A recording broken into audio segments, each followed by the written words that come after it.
दोस्तों तसव्वुर करें, आप जो कुछ इस वक्त महसूस कर रहे हैं, देख रहे हैं, सुन रहे हैं, वो सब हकीकत नहीं।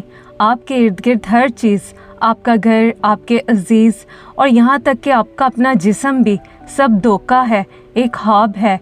तो दोस्तों ऐसी सूरत में आप कैसे साबित करेंगे कि आप वाकई मौजूद हैं? दोस्तों आज से तकरीबन 400 साल पहले एक शख्स ने खुद से यही सवाल पूछा और एक ऐसा फ़लसफ़ा पेश किया जिसने दुनिया को हमेशा के लिए बदल कर रख दिया, और वो शख्स था रेने डेकार्ट। दोस्तों रेने डेकार्ट, जिसे जदीद फ़लसफ़े का बानी माना जाता है, इसने अपनी किताब मेडिटेशंस ऑन फर्स्ट फ़िलॉसफ़ी में हर उस यकीन को तोड़ने की कोशिश की जो सदियों से इंसान मानता आया है। इसने आंखों देखी हकीकत पर भी शक किया, अपने जिस्म पर भी और हत्ता कि अपनी सोचों पर भी। और दोस्तों फिर इस गहरे शक के अंधेरे में इसे एक ऐसी रोशनी मिली जिसे कोई नहीं जुटला सकता था। दोस्तों आज की वीडियो में हम डेकार्ट के 6 मराकबों पर बात करेंगे और जानेंगे कि कैसे एक इंसान ने शक की गहरी खाई से निकलकर खुदा, रूह और कायनात का वजूद दरियाफ्त किया। दोस्तों वीडियो में आगे बढ़ने से पहले चैनल को सब्सक्राइब करना मत भूलें। पहला मराकबा। दोस्तों डेकार्ट का पहला मराकबा शक से शुरू होता है, जहां वो हर चीज़, अपने हुआस, दुनिया और यहाँ तक कि खुदा पर भी शक करता है। डेकार्ट कहता है कि इसे एहसास हुआ कि इसने अपनी पूरी ज़िंदगी में बहुत सी ऐसी बातों को सच माना जो कि असल में गलत थी। दोस्तों अगर बुनियाद में एक ईंट भी टेढ़ी हो तो पूरी इमारत गिर सकती है। इसलिए डेकार्ट ने फैसला किया कि वो हर उस बात को रद्द करेगा जिसमें रत्ती बराबर भी शक की गुंजाइश हो। डेकार्ट सबसे पहले अपने हुआस पर शक करते हुए कहता है कि हमें अपनी आँखों और कानों पर मुकम्मल भरोसा नहीं करना चाहिए। दोस्तों आपने भी मुशाहदा किया होगा कि अगर तपती धूप में सड़क को दूर से देखें तो यूँ लगता है कि जैसे इस पर पानी चमक रहा है, लेकिन जब करीब जाकर देखें तो मालूम होता है कि ये नज़र का धोखा था। इसलिए डेकार्ट कहता है कि हमारे हुआस हमें धोखा देते हैं, और अगर आपके हुआस एक बार भी धोखा देते हैं तो वो बार बार दे सकते हैं। इसलिए अपने हुआस से मिलने वाली मालूमात को शक की लिस्ट में डाल दें। दोस्तों जब डेकार्ट हुआस पर शक करता है तो वो ये भी कहता है कि हमें दूर की चीज़ों जैसे सड़क पर पानी नज़र आना पर तो शक हो सकता है, लेकिन क्या मैं इन करीब की चीज़ों पर शक कर सकता हूँ? क्या मैं इस हकीकत पर शक कर सकता हूँ कि मैं इस वक्त आग के पास बैठा हूँ और मेरे हाथ में कागज़ है? डेकार्ट कहता है कि इस कदर वाज़ेह हकीकत पर तो कोई पागल ही शक कर सकता है, तो क्या मैं पागल हूँ? दोस्तों डेकार्ट बड़ी चालाकी से इसका खुद ही जवाब देते हुए कहता है कि मैं पागल नहीं हूँ, क्योंकि अगर मैं पागल होता तो फ़लसफ़ियाना बहस ना कर पाता। वो कहता है कि मैं एक नॉर्मल इंसान की तरह हूँ जो सोता है, ख्वाब देखता है। दोस्तों ख्वाब का तज़किरा करते हुए डेकार्ट कहता है कि अक्सर हमें ख्वाब में लगता है कि हम कहीं घूम रहे हैं, खाना खा रहे हैं और बातें कर रहे हैं, और हमें ख्वाब में ये सब कुछ हकीकत की तरह ही नज़र आता है। दोस्तों यहाँ डेकार्ट एक सवाल करता है कि क्या आप 100% गारंटी दे सकते हैं कि आप जो कुछ इस वक्त महसूस कर रहे हैं, देख रहे हैं, वो ख्वाब नहीं बल्कि हकीकत है? ख्वाब में भी तो सब कुछ सच नज़र आता है, फिर ऐसा क्यों नहीं हो सकता कि हमारी पूरी ज़िंदगी एक लंबा ख्वाब हो? दोस्तों अक्सर लोग कहते हैं कि मुझे चुटकी काटो तो मुझे दर्द का एहसास होगा। डेकार्ट के मुताबिक ख्वाब में भी दर्द का एहसास होता है। इसी तरह अगर आप ये कहें कि मैं दीवार को छू सकता हूँ इसलिए मैं जाग रहा हूँ, डेकार्ट कहता है कि आप ख्वाब में भी चीज़ों को छू सकते हैं। डेकार्ट कहता है कि हमारे पास ऐसी कोई वाज़ेह निशानी मौजूद नहीं है जो हमें बता सके कि ये लम्हा ख्वाब है या हकीकत। दोस्तों इसके बाद डेकार्ट अपने शक को आखिरी हद तक ले जाता है और कहता है कि चलो मान लिया कि हमारे हुआस धोखा देते हैं, दुनिया एक ख्वाब है, लेकिन 2+2 4 तो होता है ना, चाहे वो ख्वाब ही क्यों ना हो, क्योंकि रियाजी के असूल ख्वाब में भी नहीं बदलते। ख्वाब में भी एक ट्रायंगल के 3 ही कोने होंगे। दोस्तों पहले डेकार्ट को लगा कि शायद रियाजी और ज्योमेट्री वो सच्चाइयाँ हैं जिन पर शक नहीं किया जा सकता। लेकिन फिर बाद में डेकार्ट अपने फ़लसफ़े का सबसे ख़तरनाक तस्वुर पेश करता है। वो कहता है कि हो सकता है कोई मेहरबान खुदा मौजूद ना हो, बल्कि एक मक्कार, शैतान, ताकतवर, इवल जीनियस हो जिसका मकसद हमें धोखा देना हो। दोस्तों, फ़र्ज़ करें आप एक ऐसी वीडियो गेम के अंदर हैं जिसका कंट्रोलर बदउनवान प्रोग्रामर है, और जब भी आप गिनते हैं 1 2 3 तो वो प्रोग्रामर आपके जहन में ये वहम डाल देता है कि जवाब 3 है, चाहे हकीकत कुछ और हो। इसी तरह डेकार्ट कहता है कि वो इवल जीनियस मुझे यकीन दिला सकता है कि आसमान नीला है, 2 + 2 4 के इक्वल है, जबकि हकीकत में शायद ना ही कोई आसमान हो और ना ही कोई अदद। दोस्तों, यहाँ डेकार्ट अपने शक के इंतहा को पहुँच जाता है। यूँ पहला मराकबा एक जहनी सफाई है जिसमें डेकार्ट ने खुद को ऐसी हालत में ला खड़ा किया है जहाँ वो हर चीज़ पर शक करता है। लोग इसे मनफी सोच कहते हैं, लेकिन डेकार्ट के नज़दीक ये एक तामीरी अमल था। दूसरा मराकबा। दोस्तों, पहले मराकबे के आखिर में डेकार्ट एक ऐसी हालत में था जहाँ इसे हर चीज़ जैसा कि दुनिया, जिस्म और रियाजी पर शक था। वो कहता है कि वो ऐसा महसूस कर रहा है जैसे वो एक गहरे समंदर में गिर गया हो, जहाँ ना पाँव ज़मीन पर लग रहे हों और ना वो तैरकर ऊपर जा सकता हो। इसे सिर्फ एक ऐसी चीज़ चाहिए थी जो 100% सच हो, ताकि इस पर वो अपनी पूरी इमारत दोबारा खड़ी कर सके। दोस्तों, जैसे मशहूर यूनानी साइंसदान आर्किमिडीज़ ने कहा था कि अगर इसे कायनात में कोई एक ऐसी जगह मिल जाए जो बिल्कुल साकिन और मजबूत हो तो वो वहाँ से पूरी ज़मीन को हिला सकता है। इसी तरह डेकार्ट भी कहता है कि अगर मुझे सिर्फ एक सच्चाई मिल जाए जिस पर शक ना हो सके तो मैं इसकी बुनियाद पर पूरा फ़लसफ़ा खड़ा कर दूँगा। दोस्तों, डेकार्ट कहता है कि चलो मान लिया कि कोई इवल जीनियस मुझे धोखा दे रहा है और ये दुनिया एक ख्वाब है, लेकिन अगर मुझे धोखा दिया जा रहा है तो इसका मतलब ये है कि धोखा खाने वाला कोई तो मौजूद है ना। वो कहता है कि अगर मैं हर चीज़ पर शक करता हूँ तो ये साबित होता है कि मैं मौजूद हूँ। और दोस्तों, यहीं से इसका मशहूर जुमला आता है, मैं सोचता हूँ इसलिए मैं हूँ, I think therefore I am. दोस्तों, डेकार्ट कहता है कि मैं हूँ, लेकिन सवाल ये है कि मैं क्या हूँ। वो कहता है कि मैं ये नहीं कह सकता कि मैं एक जिस्म हूँ, मेरे हाथ हैं, मेरे पाँव हैं, क्योंकि जिस्म पर तो शक किया जा सकता है। इसलिए डेकार्ट इस नतीजे पर पहुँचता है कि मैं एक सोचने वाली चीज़ हूँ, एक ऐसी चीज़ जो शक करती है, समझती है, इनकार करती है, इकरार करती है और तसव्वुर करती है। दोस्तों, डेकार्ट कहता है कि हवास धोखा देते हैं और हम चीज़ों को अकल के ज़रिए समझते हैं। इस बात को समझाने के लिए वो एक मोम के टुकड़े की मिसाल देता है और कहता है कि मोम का टुकड़ा पहले सख्त होता है, ठंडा होता है और इसकी एक महसूस खुशबू होती है, लेकिन जब इसे आग के करीब लाया जाता है तो वो पिघल जाता है, इसकी शक्ल बदल जाती है और खुशबू ख़त्म हो जाती है, यानी वो एक नई चीज़ में बदल जाता है। दोस्तों, यहाँ सवाल ये पैदा होता है कि क्या ये वही मोम है? जी हाँ, ये वही मोम है, लेकिन हमारे हवास, आँख और नाक तो कह रहे हैं कि सब कुछ बदल गया। दोस्तों, फिर हमें कैसे पता चला कि ये वही मोम है? डेकार्ट कहता है कि ये बात हमें हमारी अकल ने बताई। इसका मतलब ये है कि चीज़ों की असल हकीकत हमें हमारी अकल समझाती है, हमारे हवास नहीं। डेकार्ट कहता है कि हवास का काम सिर्फ ये है कि वो अकल के सामने मालूमात पेश करें, लेकिन ये फैसला करना कि ये क्या चीज़ है, ये काम सिर्फ अकल करती है।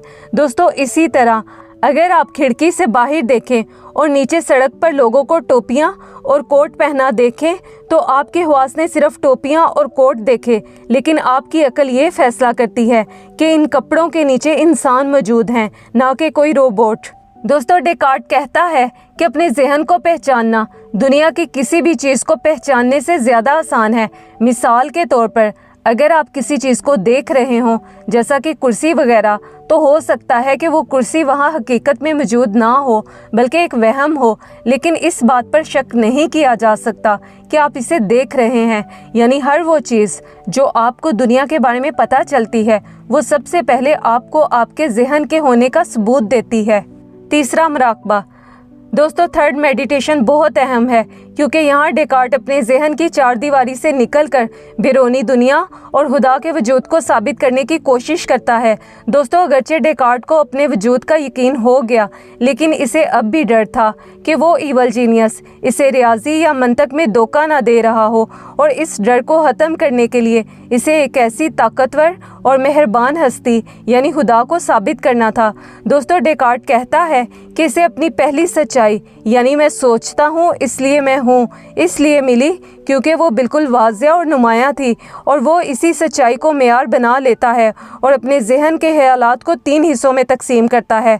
पहली किस्म के ख्यालात हैं पैदाइशी ख्यालात। दोस्तों ये वो ख्यालात हैं जिनके साथ हम पैदा होते हैं, जैसे सच्चाई और खुदा का तस्वुर वगैरह। दूसरी किस्म के ख्यालात हैं हार्जी ख्यालात। ये वो ख्यालात हैं जो बाहर की दुनिया की वजह से हमारे जहन में आते हैं, जैसे सूरज की तपश, आग की हरारत वगैरह। तीसरी किस्म के ख्यालात हैं तहय्युली ख्यालात। दोस्तों ये वो ख्यालात हैं जो हम खुद से बनाते हैं, जैसे उड़ने वाले घोड़े का तस्वुर करना एक तहय्युली ख्याल है। दोस्तों डेकार्ट कहता है कि किसी भी ख्याल की ताकत इसको पैदा करने वाली वजह से ज़्यादा नहीं हो सकती। इसका मतलब ये है कि किसी चीज़ का कॉज इफ़ेक्ट से ज़्यादा ताकतवर है। मिसाल के तौर पर अगर एक कमरा बहुत गर्म है तो गर्मी एक इफ़ेक्ट है। हम ये नहीं कह सकते कि ये गर्मी बर्फ़ से पैदा हुई, क्योंकि बर्फ़ जैसा कॉज हीट जैसा इफ़ेक्ट पैदा नहीं कर सकता। हम यही कहेंगे कि ये गर्मी आग ने पैदा की, क्योंकि आग जैसा कॉज ही हीट पैदा कर सकता है। डेकार्ट इसी असूल को खुदा पर लागू करता है और कहता है कि मैं एक ऐसा इंसान हूँ जो शक करता है, गलतियाँ करता है और नाकिस है, लेकिन मेरे जहन के अंदर एक ऐसी हस्ती का तस्वुर मौजूद है जो कामिल है, जो सब कुछ जानती है और कभी गलती नहीं करती। डेकार्ट कहता है कि अगर मैं खुद नाकिस हूँ तो मैं अपनी अक्ल से कमाल का इतना बड़ा आइडिया कैसे बना सकता हूँ।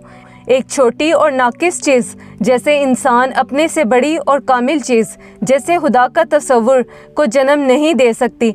डेकार्ट कहता है कि जैसे एक पोटर जब मिट्टी के बर्तन बनाता है तो इसके नीचे अपना एक खास निशान या मोहर लगा देता है ताकि दुनिया को पता चले कि इसे किसने बनाया है। इसी तरह जब खुदा ने हम इंसानों को पैदा किया तो इसने हमारे जहन की बनावट में अपना एक आइडिया डाल दिया ताकि हम इसे पहचान सकें। दोस्तों यहाँ डेकार्ट एक और अहम नुक्ता उठाता है और कहता है कि अगर खुदा नहीं है तो मुझे हर लम्हा ज़िंदा कौन रखता है। डेकार्ट का मानना है कि वक्त के तमाम लम्हात एक दूसरे से आज़ाद होते हैं। वो कहता है कि अगर मैं इस लम्हे में ज़िंदा हूँ तो इसका हरगिज़ मतलब ये नहीं कि मैं खुद ब खुद अगले लम्हे में भी ज़िंदा रहूँगा। माजी का लम्हा मुस्तकबिल के लम्हे को पैदा नहीं कर सकता। वक्त की फितरत ऐसी है कि हर लम्हा नया होता है और पिछले से कट कर आता है। डेकार्ट कहता है कि अगर मैं अपनी ज़िंदगी का मालिक खुद होता और मेरे अंदर खुद को वजूद बख्शने की ताकत होती तो मुझे अपने अंदर इस ताकत का एहसास होता।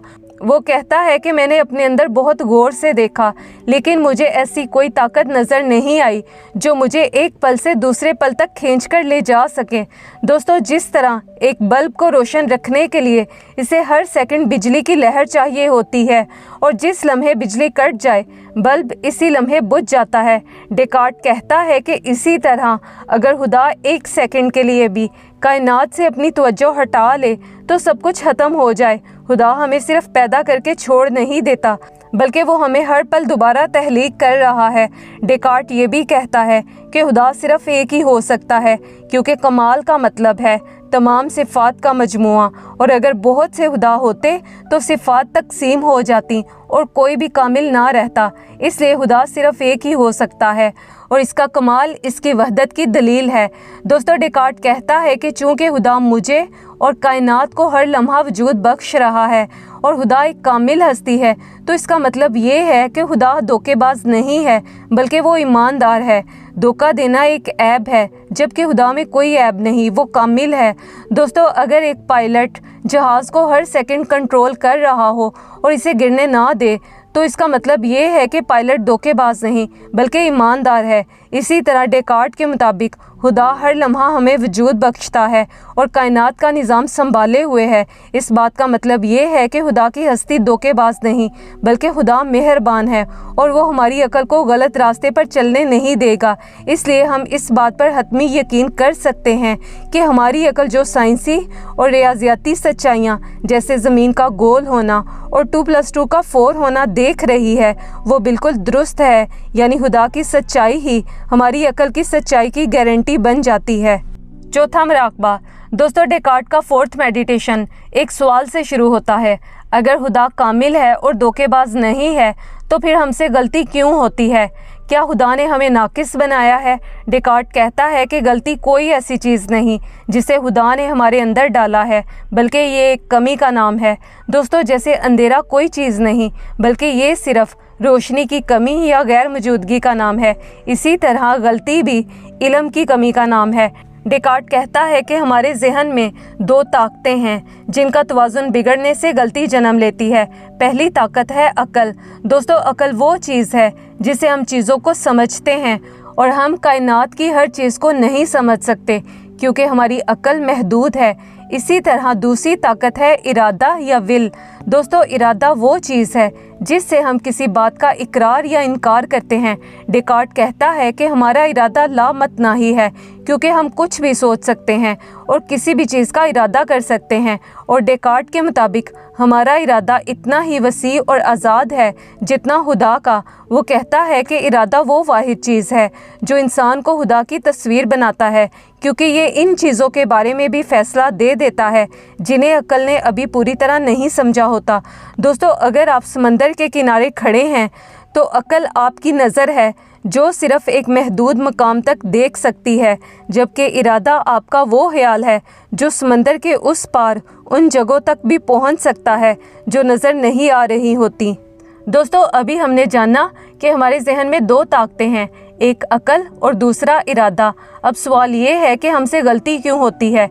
डेकार्ट इसका जवाब देते हुए कहता है कि हम गलती तब करते हैं जब हम अपने लामतनाही इरादे को अपनी महदूद अकल के दायरे से बाहर ले जाते हैं, यानी जब हम किसी ऐसी चीज़ के बारे में फ़ैसला कर लेते हैं जिसे हमारी अकल ने पूरी तरह वाज़िया ना समझा हो। दोस्तों, फ़र्ज़ करें आप रात को अंधेरे में एक गली से गुज़र रहे हैं और आपको ज़मीन पर एक लंबी सी चीज़ नज़र आती है। अंधेरे की वजह से आपकी अकल इस चीज़ को वाज़िया तौर पर नहीं समझ पाती, यानी आपकी अकल सिर्फ ये बताती है कि वहाँ कुछ लंबा सा है। दोस्तों, चूँकि आपका इरादा आज़ाद है, वो कोई भी फ़ैसला कर सकता है, कुछ भी सोच सकता है, लिहाजा आप सोच लेते हैं कि वो एक सांप है और आप डर कर भाग जाते हैं। लेकिन जब आप रोशनी लाते हैं तो पता चलता है कि वो एक रस्सी थी। दोस्तों, यहाँ खुदा ने आपको देखने की ताकत भी दी और फ़ैसला करने की आज़ादी भी। आपसे गलती इसलिए नहीं हुई कि खुदा ने आपको रोशनी कम दी, बल्कि इसलिए हुई क्योंकि आपने सब्र नहीं किया, यानी आपने अकल के मुकम्मल वाज़िया होने का इंतज़ार किए बगैर अपना इरादा सुना दिया। डेकार्ट कहता है कि गलती से बचने का रास्ता ये है कि जब तक आपकी अकल किसी चीज़ को वाज़िया तौर पर ना समझ पाए तब तक आप कोई फ़ैसला ना करें। दोस्तों, इस हिस्से में डेकार्ट ये भी कहता है कि हमें ये नहीं कहना चाहिए कि खुदा ने हमें नाकिस बनाया है। डेकार्ट कहता है कि शायद एक इंसान के तौर पर मुझ में गलती की गुंजाइश एक ऐब लगे, लेकिन पूरी कायनात के बड़े नक्शे में कामिल और नाकिस चीज़ों का मिलाप कायनात को ज़्यादा खूबसूरत और मुकम्मल बनाता हो। दोस्तों, जैसे एक ड्रामे में हर किरदार हीरो नहीं होता, बल्कि कुछ कमज़ोर किरदार भी होते हैं जो कहानी की ज़रूरत होते हैं। डेकार्ट कहता है कि खुदा ने हमें आज़ाद बनाया है और आज़ादी की कीमत ये है कि हम गलती भी कर सकते हैं। दोस्तों, एक रोबोट जो कभी गलती ना करे वो उस इंसान से बेहतर नहीं हो सकता जो अपनी मर्ज़ी से सच का इंतखाब करे। पांचवा मुराकबा। दोस्तों, डेकार्ट का पांचवा मुराकबा एक पुल की तरह है जो हमें मादी दुनिया की तरफ ले जाता है। डेकार्ट एक दफ़ा फिर मादी चीज़ों की हकीकत और खुदा के वजूद पर बहस करता है। डेकार्ट कहता है कि अभी मैं ये नहीं जानता कि बाहर की दुनिया में मादी चीज़ें हकीकत में मौजूद हैं या नहीं, लेकिन मेरे जहन में कुछ वाज़िया तसव्वुरात ज़रूर मौजूद हैं। डेकार्ट कहता है कि जब मैं एक ट्रायंगल के बारे में सोचता हूँ तो इसकी कुछ सिफ़ात ऐसी हैं जो मैंने ईजाद नहीं की, मसलन इसके 3 कोने होना और इसके तीनों ज़ावियों का सम 180 डिग्री होना। डेकार्ट कहता है कि ये सच्चाइयाँ मेरे जहन से बाहर एक आज़ाद हकीकत रखती हैं। दोस्तों, अगर आज दुनिया से वो तमाम कागज़, बोर्ड या कंप्यूटर ख़त्म हो जाएं जहां ट्रायंगल बना हुआ था, तो क्या फिर भी ट्रायंगल के 3 ही कोने होंगे और इसके तीनों जावियों का सम 180 डिग्री होगा? इसका जवाब है जी हाँ। दोस्तों, इसका मतलब ये है कि रियाजी के असूल हमेशा एक जैसे रहते हैं, और अगर मादी दुनिया की बुनियाद रियाजी और जियोमेट्री पर है तो इसका मतलब ये है कि हमें इन चीज़ों को छूने या देखने से पहले ही इनके बारे में हतमी सच्चाई मालूम हो सकती है। ये बिल्कुल ऐसे ही है जैसे एक इंजीनियर पुल बनाने से पहले कागज़ पर रियाजी के ज़रिए ये जान लेता है कि वो कितना वज़न उठाएगा। इसे पुल के गिरने का इंतज़ार नहीं करना पड़ता, क्योंकि इसे मादी चीज़ की फितरत यानी रियाजी का पहले से इल्म है। दोस्तों, डेकार्ट कहता है कि जिस तरह एक ट्रायंगल के तसव्वुर से इसके जावियों को अलग नहीं किया जा सकता, इसी तरह खुदा के तसव्वुर से इसके वजूद को अलग नहीं किया जा सकता। यानी खुदा का तसव्वुर इसके वजूद की दलील है। इसे ओंटोलॉजिकल आर्ग्यूमेंट कहा जाता है। दोस्तों, जब हम लफ्ज़ खुदा बोलते हैं तो इसका मतलब है एक ऐसी हस्ती जिसमें तमाम खूबियाँ मौजूद हैं, यानी वो परफेक्ट है। दोस्तों, फ़र्ज़ करें आपके पास 2 हीरे हैं, एक आपके तसव्वुर में है यानी ख्याली है, और दूसरा हकीकत में मौजूद है। अब ज़रा सोचें, इनमें से कौन सा बेहतर है? आप कहेंगे जाहिर है जो हकीकत में मौजूद है वो बेहतर है। दोस्तों, इसका मतलब ये है कि जो चीज़ हकीकत में मौजूद है वो ख्याली चीज़ से बेहतर है। यानी किसी चीज़ का मौजूद होना, इसकी एग्जिस्टेंस एक बहुत बड़ी खूबी है। लिहाजा दोस्तों, हम मानते हैं कि खुदा में तमाम खूबियाँ मौजूद हैं और वो कामिल है, और हम ये भी मानते हैं कि मौजूद होना एक खूबी है। अब अगर कोई कहे कि खुदा में तमाम खूबियाँ मौजूद हैं लेकिन वो मौजूद नहीं है, तो ये एक मजाक बन जाएगा। ये बिल्कुल ऐसे ही है जैसे कोई कहे कि मेरे पास एक ऐसी कार है जिसमें तमाम फीचर्स मौजूद हैं लेकिन वो हकीकत में नहीं है। इसलिए दोस्तों, अगर खुदा कामिल है तो वो लाजमी तौर पर मौजूद भी है, वरना वो कामिल कहला ही नहीं सकता। डेकार्ट कहता है कि खुदा का वजूद साबित करना इतना ही आसान और यकीनी है जितना रियाजी के किसी सवाल को हल करना।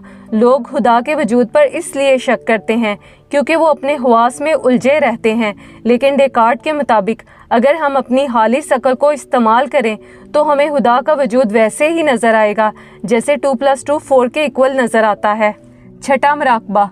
दोस्तों, छठे मराकबे में डेकार्ट साबित करता है कि हम एक ख्याली दुनिया में नहीं रह रहे, बल्कि हमारा जिस्म और कायनात सचमुच मौजूद है। डेकार्ट कहता है कि अब हमें यकीन कर लेना चाहिए कि मादी चीज़ें जैसे दरख्त, पहाड़ और कुर्सी वगैरह मौजूद हैं। डेकार्ट अपनी बहस का आगाज़ अक्ल और तख़य्युल के फ़र्क से करता है। वो कहता है कि जब हम किसी चीज़ को सिर्फ़ अक्ल से समझते हैं तो जहन को मेहनत नहीं करना पड़ती, लेकिन जब हम किसी चीज़ की तस्वीर जहन में लाने की कोशिश करते हैं यानी तख़य्युल करते हैं तो हमें एक ख़ास किस्म का बोझ महसूस होता है। दोस्तों, अगर मैं आपसे कहूँ कि एक ऐसी शक्ल के बारे में सोचें जिसके 1000 कोने हों, तो आपकी अक्ल फ़ौरन हिसाब लगा लेगी कि 1000 कोने क्या हैं और शक्ल क्या है। लेकिन अब अगर मैं आपसे कहूं कि अपनी आंखें बंद करें और इस 1000 कोनों वाली शक्ल का तख़य्युल करें, यानी इस शक्ल को अपने जहन में बनाएं, तो जब आप इस तस्वीर को अपने जहन में बनाने की कोशिश करेंगे तो आपको एक दबाव महसूस होगा, आपका जहन ज़ोर लगाएगा। आप कभी एक दायरे का तस्वुर करेंगे, कभी कोनों का, यहाँ तक कि आपका दिमाग आजिज़ आ जाएगा। दोस्तों, यहाँ आपको तस्वीर का तख़य्युल करने में जो मेहनत और थकन महसूस होती है वो इस बात का सबूत है कि जहन को अपने से बाहर किसी बाहरी चीज़ यानी जिस्म की तरफ मुड़ना पड़ रहा है। दोस्तों, डेकार्ट की इस बात से हमें मालूम होता है कि हमारी रूह अकेली नहीं है, बल्कि वो किसी मादी चीज़ यानी जिस्म का सहारा लेती है। इसी तरह डेकार्ट कहता है कि मेरे अंदर भूख, प्यास और दर्द जैसे एहसासात मेरी मर्ज़ी के बगैर पैदा होते हैं, यानी मैं ना चाहते हुए भी भूख महसूस करता हूँ, दर्द महसूस करता हूँ। अगर ये एहसासात सिर्फ़ मेरे जहन की ईजाद होते तो मैं इन्हें कंट्रोल कर लेता, लेकिन चूँकि मैं इन्हें कंट्रोल नहीं कर सकता, इसका मतलब ये है कि ये एहसासात मेरे जहन के अंदर नहीं हैं, बल्कि एक ऐसी चीज़ से आ रहे हैं जो मेरा जहन नहीं है, और वो चीज़ है मेरा मादी जिस्म। दोस्तों, इसके अलावा डेकार्ट खुदा की सच्चाई को भी ज़मानत के तौर पर पेश करता है। वो कहता है कि चूँकि खुदा सच्चा है इसलिए ये नामुमकिन है कि वो मुझे मादी दुनिया का एहसास देकर किसी बड़े धोखे में रखे, इसलिए ये मादी दुनिया, पहाड़, दरख्त और कायनात मौजूद है। दोस्तों, इस मुराकबे में डेकार्ट अपना मशहूर ड्यूअलिज्म का नज़रिया पेश करता है। वो कहता है कि इंसान दो चीज़ों से मिलकर बना है। पहली चीज़ है रूह या ज़हन। दोस्तों, रूह वो चीज़ है जो सिर्फ सोचती है, इसकी कोई लंबाई या चौड़ाई नहीं और ना ही इसे तकसीम किया जा सकता है। दूसरी चीज़ है जिस्म। दोस्तों, जिस्म एक मादा है जो जगह घेरता है, जिसकी पैमाइश हो सकती है और इसे तकसीम किया जा सकता है। दोस्तों, अगर आप अपने जिस्म का कोई हिस्सा काट दें, जैसे हाथ, तो आपका जिस्म कम हो जाएगा, यानी जिस्म तकसीम हो जाएगा। लेकिन क्या आप अपनी सोच या अपनी रूह को काट सकते हैं? आपकी रूह हमेशा एक मुकम्मल इकाई ही रहती है। इसका मतलब है कि मादा और रूह दो अलग अलग चीज़ें हैं और दोनों मिलकर एक इंसान बनाते हैं। दोस्तों, अब सवाल ये है कि रूह और जिस्म जो एक दूसरे से मुख्तलिफ हैं, वो आपस में किस तरह जुड़ते हैं। मिसाल के तौर पर, जब आप सोचते हैं कि आप हाथ हिलाएं, तो आपका गोश्त पोस्ट का हाथ कैसे हिलने लगता है? डेकार्ट कहता है कि इसका जवाब दिमाग का एक छोटा सा हिस्सा है जिसे पिनियल ग्लैंड कहा जाता है। डेकार्ट कहता है कि ये ग्लैंड रूह और जिस्म का हेडक्वार्टर है। रूह इसी ग्लैंड के ज़रिए जिस्म को सिग्नल भेजती है और जिस्म भी इसी ग्लैंड के ज़रिए रूह को भूख या दर्द की इत्तला देता है और इसी तरह पूरी ज़िंदगी का निज़ाम चलता है। दोस्तों, इस मुराकबे के आखिर में डेकार्ट कहता है कि हमारे हवास हमें ये तो बताते हैं कि आग से दूर हो जाओ, जल जाओगे, लेकिन वो ये नहीं बता सकते कि आग की हकीकत क्या है या कायनात के रियाजियाती असूल क्या हैं। यानी हमारे हवास हमें ज़िंदा रखते हैं, जबकि अक्ल हमें सच्चाई तक पहुंचाती है। दोस्तों, डेकार्ट अपने फ़लसफ़े को शक से शुरू करके इत्मीनान पर ख़त्म करता है। डेकार्ट के इन 6 मुराकबों का एहतमाम सिर्फ़ एक फ़लसफ़ियाना बहस नहीं, बल्कि इंसानी अक्ल की फ़तह है। इस किताब का निचोड़ 3 जुमलों में ये है: मैं हूँ, खुदा है और दुनिया है। डेकार्ट का फ़लसफ़ा हमें सिखाता है कि हमारे हवास हमें ज़िंदा रखने के लिए हैं, लेकिन कायनात के सच्चे राज़ों को खोलने की चाबी सिर्फ अक्ल और रियाजी के पास है। डेकार्ट ने साबित किया कि एक फ़लसफ़ी वो नहीं जो हर चीज़ का इनकार करे, बल्कि वो है जो शक के रास्ते से गुज़र कर सिर्फ खालिस सच को अपनाए। तो दोस्तों, डेकार्ट का फ़लसफ़ा आपको कैसा लगा? कमेंट्स में बताएं और चैनल को सब्सक्राइब करना मत भूलें।